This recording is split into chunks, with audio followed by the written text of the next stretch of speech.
We're in our 4th year as full-time RVers, and we've learned a lot of lessons. For those of you who are dreaming of becoming a full-time RVer, we've committed from day one to share the good and the bad. So today we want to talk about 7 things that we wish we knew before becoming full-time RVers. Well, before we jump into the 7 things we wish we knew, we want to thank the sponsor of this video, RV Mattress by Brooklyn Bedding.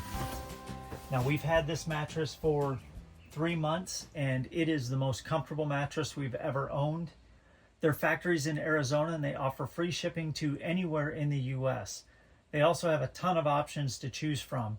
You can choose what firmness you want, different mattress heights, as well as RV-specific sizes or non-traditional sizes as well.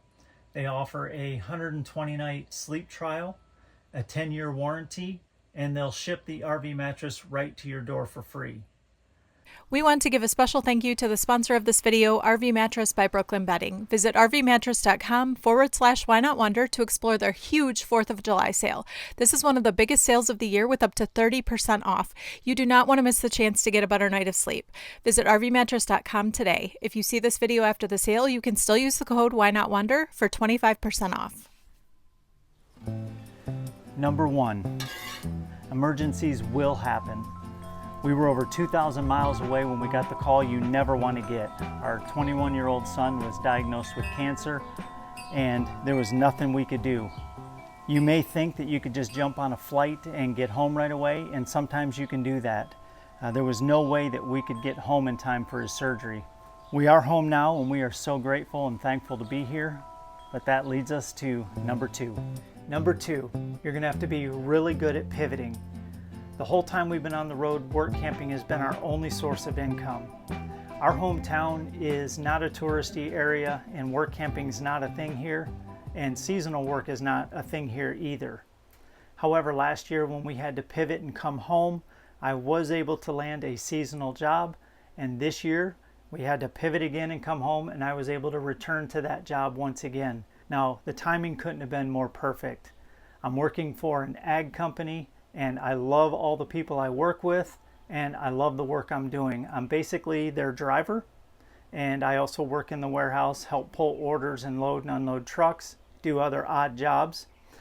But as a driver, I'm getting to go to farmers, to sod farmers, orchards, greenhouses, and I deliver product and pick up empty stuff and return it back to the warehouse. So the job has been very enjoyable, and learning to pivot has been a blessing. Number 3, how important it is to have a home base. If you don't have a home base, at some point you may find yourself boondocking, moochstocking, or paying for a campground for an entire season. In this current season, we are moochstocking in a friend's driveway, and we cannot tell you how thankful we are for her generosity. But this also means that we are doing dishes, doing laundry, and taking showers in her house. Again, we are so thankful that we have this as an option. So this just reinforces how important it is to have a home base. Number 4, how flexible you need to be due to weather and repair issues. This is a lesson that we learned literally our 2nd day as full-time RVers, and we continue to be reminded that we just need to be flexible. On our way home from Arizona, our TPMS, or tire pressure monitoring system, alerted us to some tire issues more than once. We had to pull over on the side of the highway and take care of those. And then, within a couple days, we ended up having a flat tire 2 different days in a row that we had to take care of as well.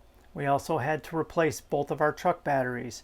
So you may end up facing storms, bad weather, repair problems, truck issues, RV issues, tire issues, but learning to be flexible just makes it so much less stressful.